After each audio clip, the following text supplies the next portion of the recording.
overthinking screws you over in like two levels. You're losing -10 over here. Like, I just feel like a celebrity. Some tea to spill. That can definitely happen.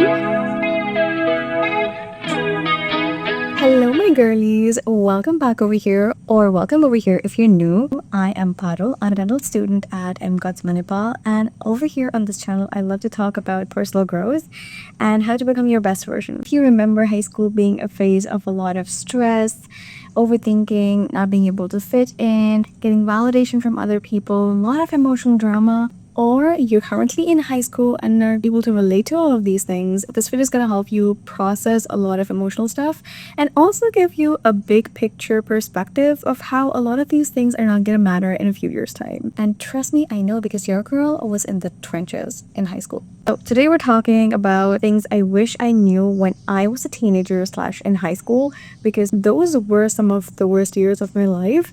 And I wish I had someone to give me a sort of advice that I'm going to share in this video. Number 1, do not overthink about problems that haven't happened yet. I'm going to explain how overthinking screws you over in like two levels. So let's start with an example. Let's say this is a timeline and there is an issue that's going to arise over here. Now, before the issue arises, you are going to go into a negative spiral. Think about all the things that could happen wrong. Because let's face it, usually when you're overthinking, you're not thinking about positive things. Which, if you are, hey, really good job and keep doing that, because that's how visualization and a lot of manifestation techniques work.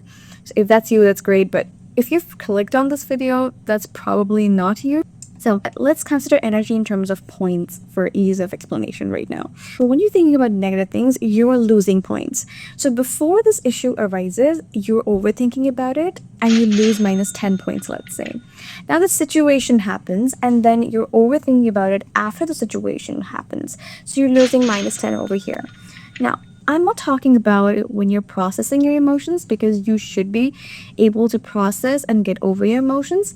This is just this unnecessary repetition of incidents or words or sentences someone has said. And the more number of times you overthink about it, the more points you're losing.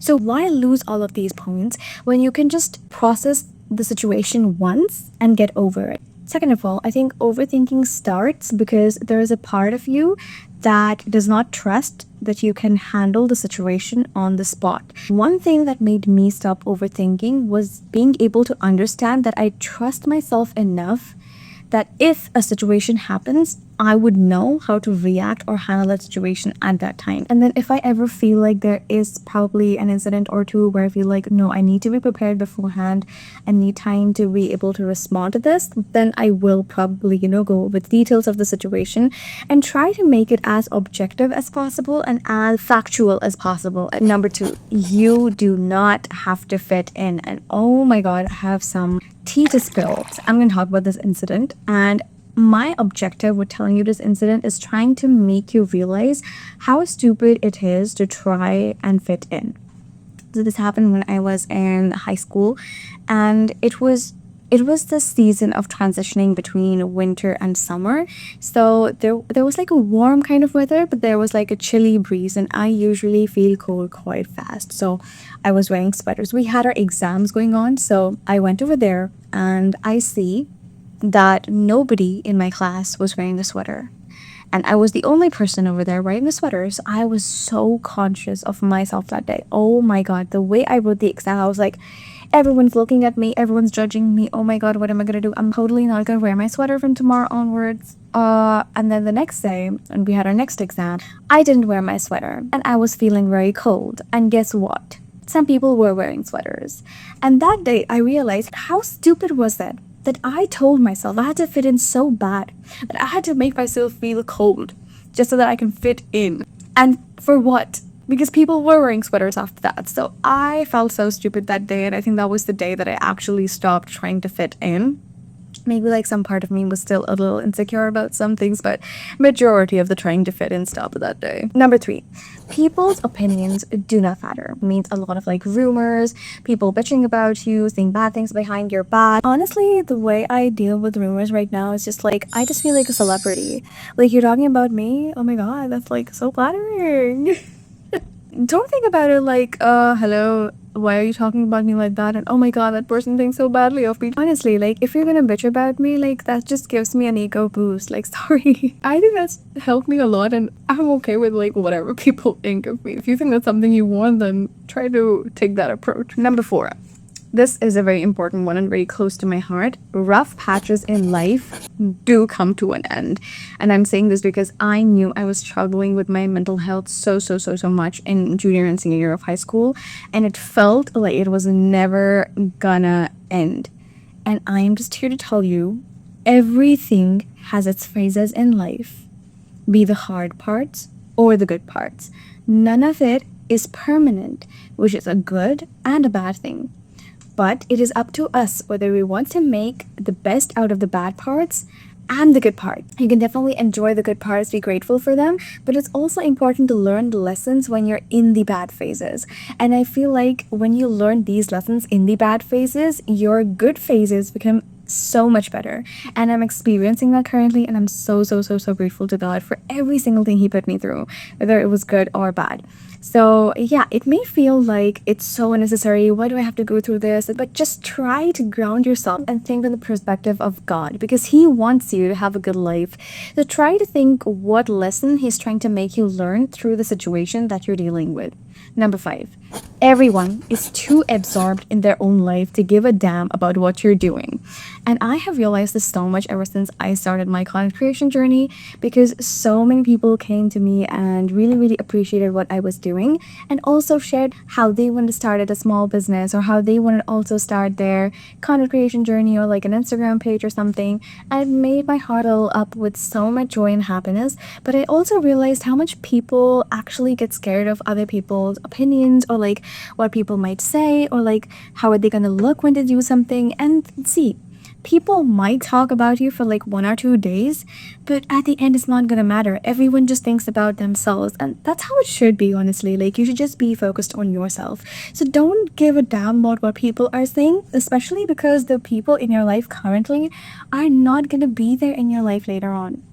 So why give a damn about people who are not even going to stay in your life in the future? If you have an idea, if there's something you want to do, if there's some dream you want to chase, go do that, because at the end, if you don't, you will just have regrets. If it doesn't work out, worst case situation, at least you would know you tried. But if you don't try, you might be on your deathbed thinking, what if I tried that? And what if it worked out?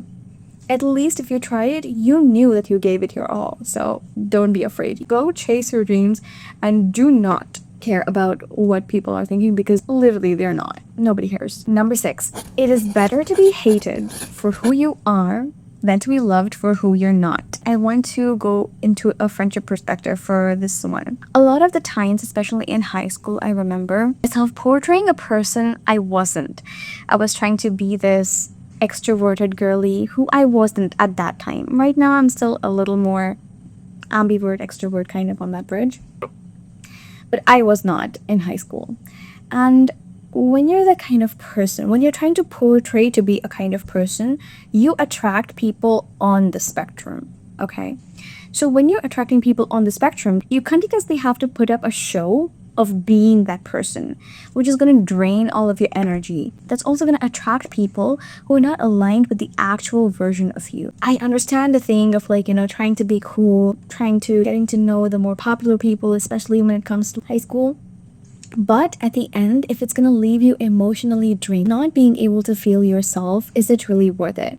I understand it's hard to be alone, but if that few weeks or few months of staying alone is gonna find you friends that align with who you really are, with the actual version of you, is that worth it? Would you not rather choose to have friendships where you can be your own authentic self unapologetically, and people love you and align you for that? There will be a phase of you not having sense. That can definitely happen.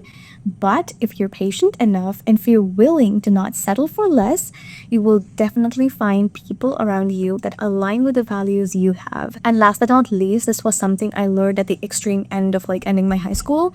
Setting boundaries helps you show up for people better. When I initially read the concept of setting boundaries, I was so scared because it felt so new. First of all, I hated confrontation. I was a people pleaser. I was a person who could not deal with a hard conversation. And I was like, I would just rather, do all the work myself rather than having an argument or having a difficult conversation. That drained me a lot. And I'm pretty sure you can relate to this too sometimes. It was definitely scary in the beginning to set boundaries with people, especially because I started with family. That in itself was a whole different bridge to cross because if you're in an Indian or a brown household, you know how that conversation can go. But it's very important to stand up for yourself because if you're not going to stand up for yourself, who can? I'm going to give you one perspective which might change your overview on how to view boundaries. Boundaries are over there to protect your sanity and your emotional health. When you are more emotionally stable, you show up as a better person. And when you show up as a better person, you automatically become a better friend, a better daughter, a better sister, a better sibling, a better student. All of these things get fixed by just setting boundaries with people, by just telling them, hey, this is the space I need to rejuvenate, I need to process things. These are things I'm okay with doing. These are things that are non-negotiable for me. You have to tell people what you're comfortable with. If you feel like talking with your family regarding boundaries is a bigger step for you, start with friends, start with your school, or start with your coworkers, and go up to the relationships that feel the most intimidating for you. So yeah, that is pretty much it for this video. I hope that you found something helpful to take away from it, and I will see you next time.